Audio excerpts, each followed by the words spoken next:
For a perspective on what's going on in Nigeria is VOA executive producer for Hausa television program, Haruna Shehu. Haruna, welcome to Africa 54. Thank you, Esther. What more is known about these assailants? This is a very difficult question to answer at the moment. There are so many information going around as to who is responsible for the attack yesterday. Some people were putting the blame on Fulani herders, but that is not surprising because if you look at the trajectory of things in recent times in Nigeria, especially in the southern part of the country, whenever there is an attack, people are very quick to put the blame on Fulani herders.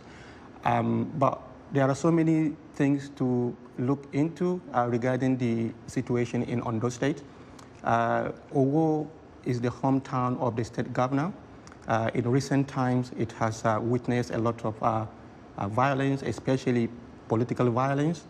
And also recently, the governor of the state has implemented measures to fight drug cartels. And such measures are actually not going well with people who are into drug businesses. So there are so many things going on, people thinking it's kind of too early to put the blame on a particular group at the moment. And it's a very complex issue here, Haruna, but how are those impacted by yesterday's tragedy being assisted by the state government and the federal government? Yeah, you're right.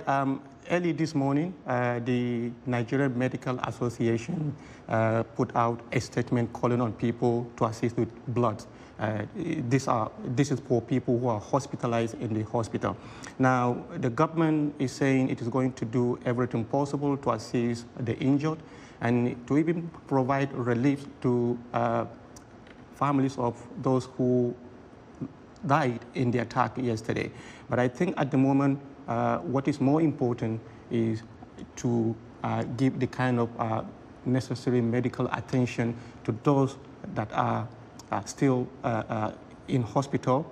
As I said, just the medical association is now calling even on the doctors, to make themselves available, to come and assist, because a lot of hospitals in the area are overwhelmed, particularly the Federal Medical Center and also the church hospital, because the church also has its own hospital. So they are actually overwhelmed and they are looking for volunteers, doctors, blood donors to come out and assist. Earlier, there were reports that the lead pastor was also taken captive. Do we know his whereabouts? Is he alive? Where is he? Well, immediately, in fact, that was an information that went viral immediately after the attack. But again, the church put out a statement immediately to say, no, nobody has been kidnapped. All the priests, all the clergymen were accounted for. Nobody has been kidnapped.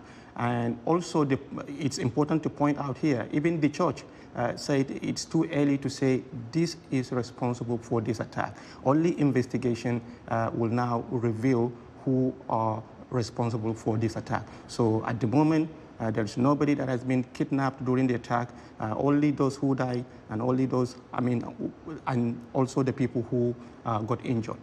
Haruna, Nigeria is the most populous nation in Africa, and there have been so many incidences of violence, from Boko Haram to militants to kidnapping of school children. And the question in a lot of Nigerians is, when is Nigeria going to become safe? How is the government reassuring citizens that their country is safe? Yeah, I think Nigerians have been pushed to the wall. If you look at the reaction, especially after yesterday's attack, is that people are tired of the rhetorics. Whenever there is an attack, the government will say, okay, this is a heinous act, we condemn it, and we pledge that perpetrators are going to be fished out and punished. But nothing has been happening.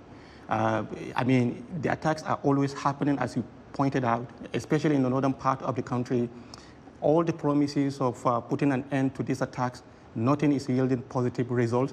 So there are so many, especially young people. In fact, there was one youth leader whom I saw his video saying to the president that if no one is telling you this, I am telling you this. In 2015, you promised that you are going to provide security for lives and property. In 2019, you said the same thing. But what we are saying is completely different from what you are making, like the promises you are making. So we are tired of this. We're tired of condemning. We're tired of offering prayers. What we need is real action. We really need, people to be free to go about their lives, in places of worship, in their places of businesses. We are tired of I condemned. What we want to see is real action. We want our lives to be protected, lives and property. So this is it. What does, at the state level, what do the governors say and politicians? I know the election season is coming up soon and everybody is, trying to become a leader here and there. But what do they tell Nigerians about reassuring them of their safety? As you say, there's so many empty promises. The Chibok girls disappeared. Most of them have never come back. And what we heard from the leadership is that I will find them. We will get the girls back. And they still haven't found them. And this is not just the first case.